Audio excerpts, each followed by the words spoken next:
All right. Welcome back, everybody, for the final session of Main 2022. I'm going to be the chair for this afternoon. My name is Guillaume Lajoie. I'm a professor at U2M and at Mila. So it's my pleasure after lunch here to start with the lightning presentations. So some speakers will arrive as we're starting. So we're going to be out of order from the ordering here. So we'll have to cycle through the slides a little bit. But we'll begin with Agnesa Karapetyan, who's going to talk to us about the slide that I'm going to go through right now. I apologize. I need to find the...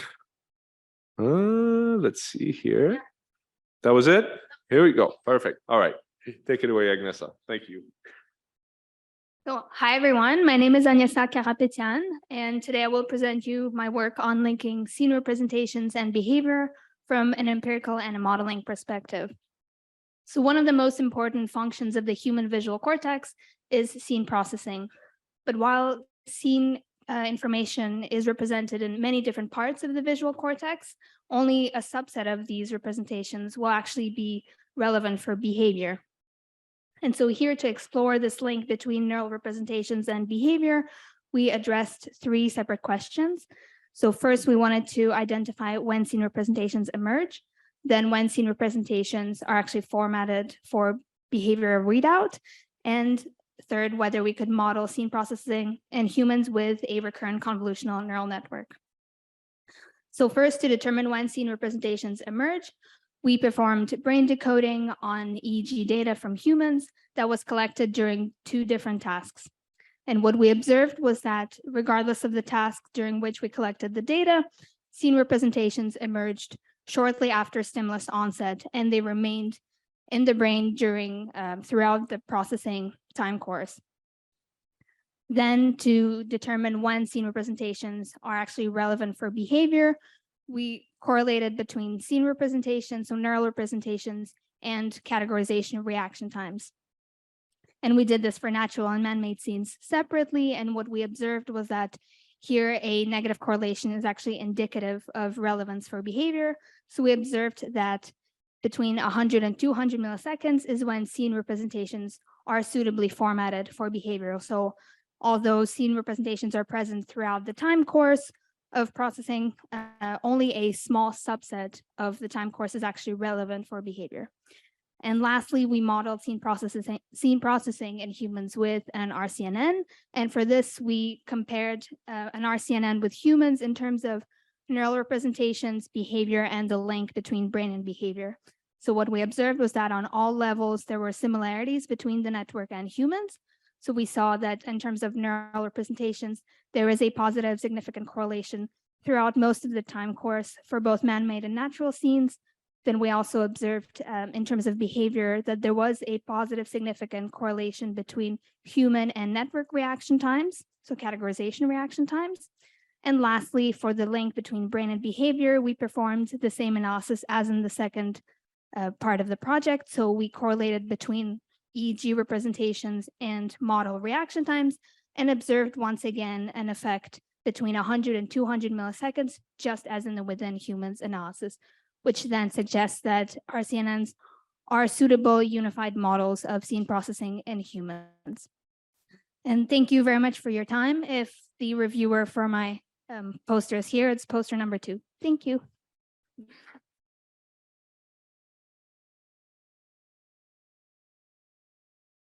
Right, thank you very much. So we'll continue cycling through and loop around afterwards. So next up is Nanda Krishna, who's coming up right now. Okay.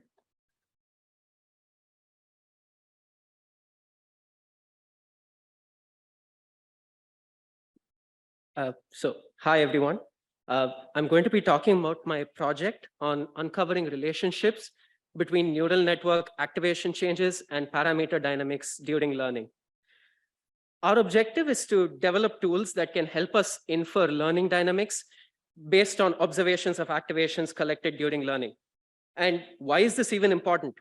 For neuroscience and specifically for brain-computer interfaces, BCIs, we want to know the nature of objectives being optimized in the brain during learning. And we need to know this from activations, which we do have access to because we don't have access to synaptic weights, which are the parameters in the brain.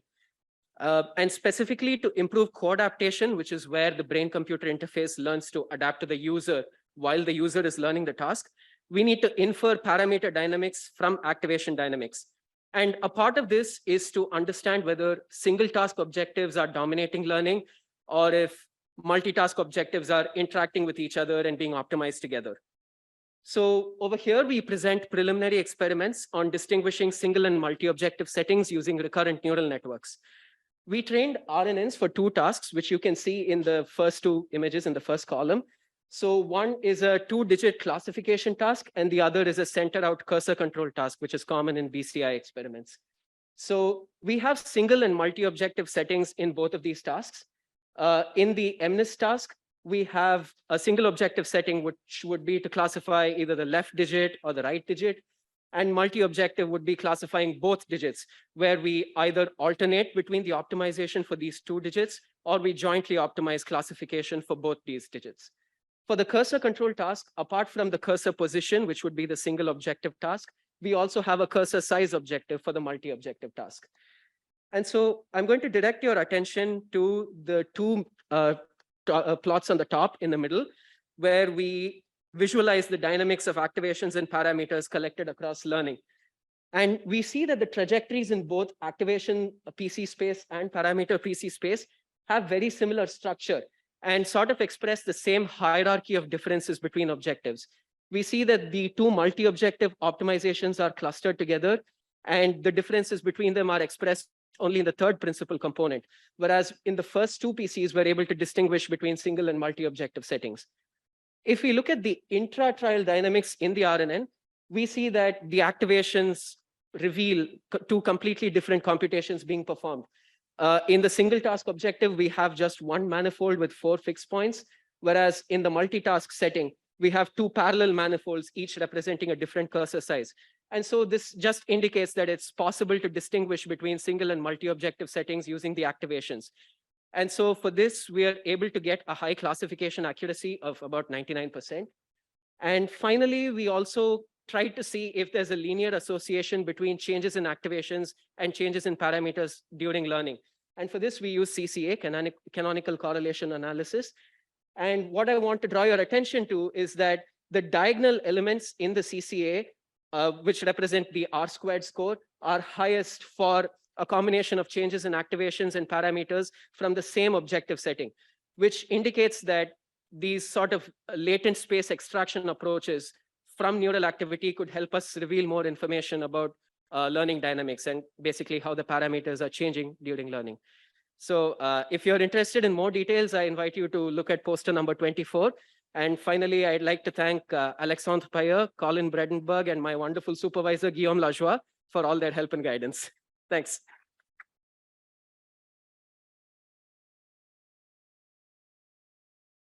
Thank you, Nanda. Okay, next up is going to be Sujaya Nupan. Let's see here. Sorry, here you go. Hi, everyone. Thank you for the opportunity. My name is Suja. I work with Mehrdad Zazeri and Ilafit at MIT. I'm presenting my postdoctoral work. I've been doing there for a few years now. In this work, we tested a foundational postulate of the theory of cognitive map, which states that cognitive maps are recruited internally to support cognitive behavior.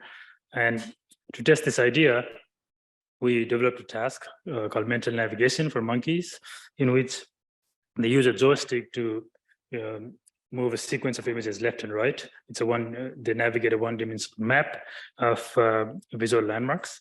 So on each trial, they're given a randomly chosen pair of landmarks, and they have to move from one to the other without any sensory feedback of intermediate landmarks. So there's nothing on the screen except the start and target pair, and they use a joystick to report the distance and direction between the two, and they don't get any sensory feedback.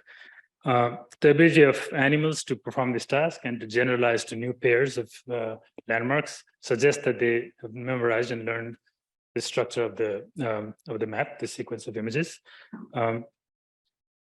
So we thought that intermodal cortex would be the place where this relational structure would be encoded. So we recorded from that part of the brain in monkeys with vProbe connectly. And so what did we find? We find task modulated neurons in intermodal cortex of monkeys. Strikingly, this modulation respects the temporal structure of the task. In other words, there was periodic activity and ramping activity that matched the temporal structure of the landmark sequence. You can see that the periodic activity, the frequency was about 650 milliseconds, and that's exactly the inter-image interval of the image sequence that was arbitrarily chosen by the experimenter, right? So, but we have this periodicity in this dynamics of intermodal cortex. So next we asked, well, if it's periodic and if it's intermodal cortex, are these grid cells or not? Were the natural question. So we use this metric of cross-correlation structure among pairs of periodic neurons to ask if this structure is conserved across epochs and contexts. So this is one of the signature of grid cell activity, and that seemed to hold, indicating that this could be periodic grid cells.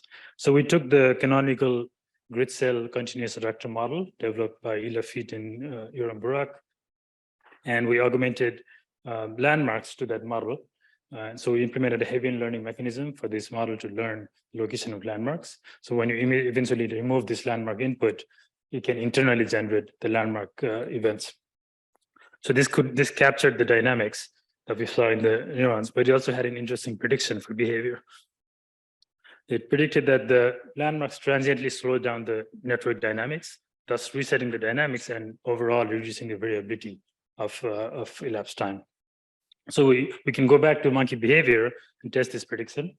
We did that by instantiating Bayesian observer model to estimate the time, estimate the bias and variance of the monkeys to do time estimates in this task. So the two models are basically exactly the same, except they differ on how noise is accumulated. In one case, there's landmark resets. The other one, there is no landmark reset. So the second model, which is like interval timing model, respects the Weber's law, and there's a linear relationship between standard deviation and the time interval, whereas in the mental navigation model, the noise is accumulated sublinearly. The standard deviation increases sublinearly with respect to time. So we fit behavior to both of these models, and turns out that the model with the landmark reset explains the animal's bias and variance behavior better, which is predicted by the attractor model. So together, our findings connect the structural activity patterns found in intermodal cortex, that is putative grid cells, with the cognitive behavior, and for the first time links these putative grid cells to an internal recruitment of a cognitive map during a cognitive behavior like mental navigation. Thank you. And I post trace number 5 if you want to see more.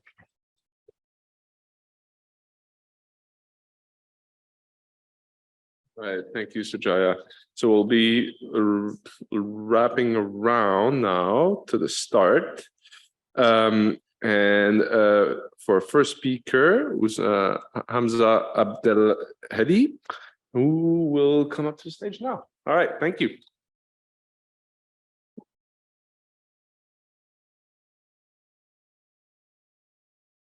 Hello, everybody. My name is Hamza, and I'm going to be presenting my project linking human and artificial neural representations underlying face recognition. So the main idea for the project is comparing the similarity of internal representation of biological and artificial systems at the task of face recognition. For that, we'll be using raw image signal and different frequency bands, and we'll do also across-time analysis. For the part for artificial networks, we'll be using 3 different artificial networks, which are basically CNNs. We have FaceNet, which was built for face recognition, CornetS, which was built for modeling the brain, and ResNet 50, which was built for the simple task of object recognition. For the networks, we will extract the response of each layer as the activity pattern of the layer, and the response, and we will also add the response of the whole network by concatenating those activations of the layers. As similarity method, we are going to use a representational similarity analysis. For this, we'll compute, this method is based on RDM's representational dissimilarity matrices. And these are matrices that have the correlations between the different stimuli between the different stimuli that we used in our MEG experiment or in, and that we also feed forwarded to the 3 artificial neural networks. So for the networks, we will compute 1 RDM per layer, and we will compute also 1 RDM for the whole network. And for the brain MEG data, we'll compute 1 RDM per sensor for the raw MEG analysis. And we'll do the same for the frequency band. And at the end, we'll compute 1 RDM per time point for the across time analysis. For our results, for the raw MEG analysis results, we noticed that we have similarity clusters at the occipital and to some extent the central areas of visual perception. We also noticed that the similarity values for the 3 networks are the same, and that but for the across for the layers results, we noticed that at the end we have a drop of similarity values, which is might be due to that artificial neural networks and the brain doesn't use the same process to recognize faces. For frequency band results, we found clusters for correlation of negative values for alpha band, which is associated with the inhibition of visual perception. This might suggest that artificial units in the brain that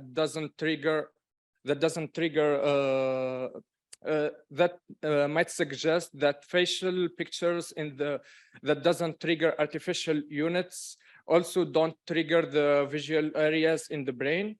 We found for the gamma band, which is associated with visual perception, some clusters in the central visual areas. And for the beta, we found some clusters in the occipital areas, and beta is associated with focus and active thinking. For across time results, as you see in this, we have like negative results for most of the time series, but we start having positive correlations, which is positive similarities after the second 170, which is associated with the ERP for face perception, and we have a peak at 200 milliseconds. These are preliminary results, and across time analysis were done only for 1 subject. To conclude, we can say that artificial neural networks exhibit activations that seem to capture the neuromagnetic patterns involved in face recognition. The correlations we had are somewhat moderate, but they are close to other studies done on the same task using fMRI. And correlations for frequency bands associated with vision tasks present the same results as we have seen for the raw signal. And across time correlations show correspondence between face recognition ERP and the network RDM. For future work, we are going to explore the source reconstruction for spatial analysis. We are testing further transformers and further networks such as transformers, and maybe investigate the robustness of our results by adding some benchmarks. Thank you.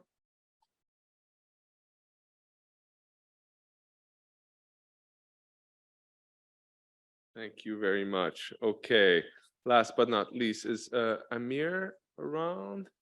Okay, so Amir Ozan Dehghani is coming to close up the session. Please help me welcome Amir.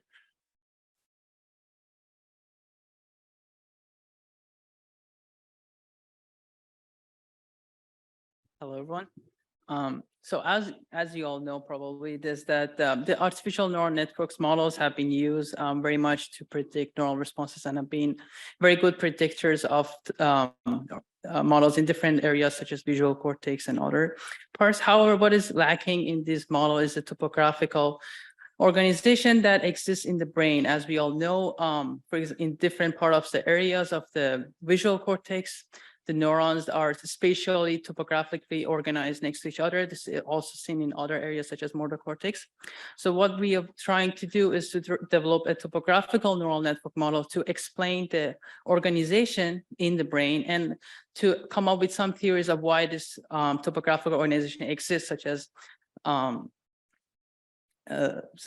connectivity-based models. So inspired by this, we use a coherent self-organizing maps.